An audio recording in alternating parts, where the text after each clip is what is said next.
Hello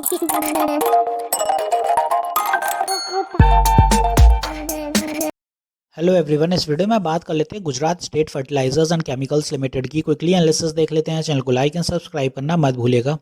तो GSFC में आज आप देखेंगे बुलिश मोमेंटम देखने को मिला है। स्टॉक सही चलते हुए नजर आया। सेलर्स कहाँ एक्टिव थे अपने 306 के अराउंड।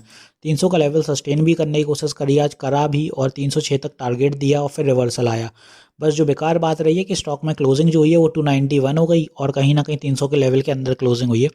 तो जब भी ऐसा कभी होता है कि अगर साइकोलॉजिकल लेवल के अंदर क्लोजिंग हो जाए तो कहीं ना कहीं नेक्स्ट डे के लिए बायर्स थोड़े घबराते हैं बाय करने के लिए। क्यों? क्योंकि आज आप देखें, एक तो मार्केट अनस्टेबल चल रहा है, निफ्टी में वोलेटाइल है, निफ्टी भी आज थोड़ा अंडर परफॉर्म देखने को मिला इवन 2 दिन से।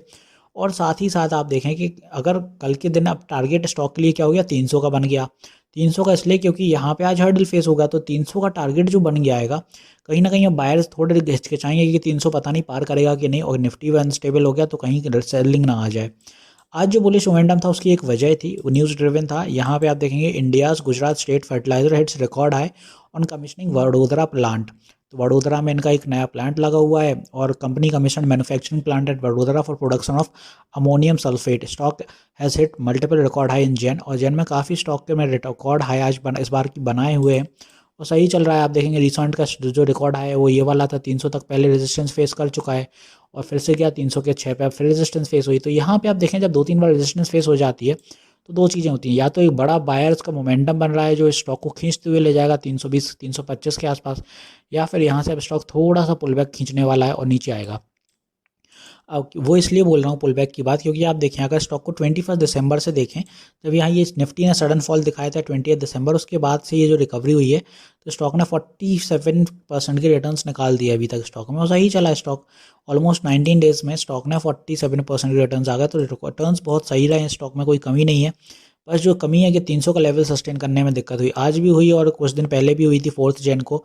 इसीलिए यहाँ पे मैं बोल रहा हूँ कि थोड़ी सावधानी बरतिएगा, ट्रेलिंग स्टॉप लॉस ज़रूर लगाइए। यहाँ पे अब आप नीचे की बात कर लें कि स्टॉक बाय एनी मीन्स अगर फॉल करता है तो कहाँ जाएगा। आज 291 पे क्लोज हुआ, तो कल का पहला सपोर्ट स्टॉक के लिए होगा 280। 280 सस्टेन कर लेता है तो well and good, otherwise 274 275 psychological level पे अपने दो सपोर्ट हैं।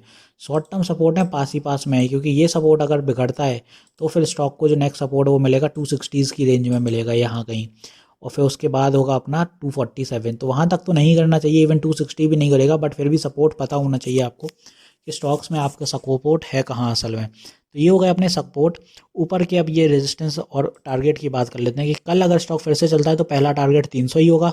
300 के बाद जो दूसरा टारगेट लेंगे अपन वो 310, और फिर अपना नेक्स्ट टारगेट होगा यहाँ से 320।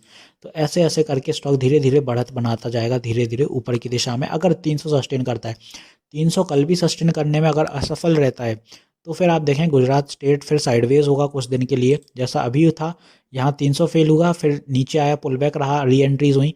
तो कल अगर फिर से फेल हो, आज फेल तो हो ही गया, कल अगर कोशिश होती है तो ठीक है, वरना कुछ स्टॉक आपको ऐसी ऐसी दिशा में मिलेगा।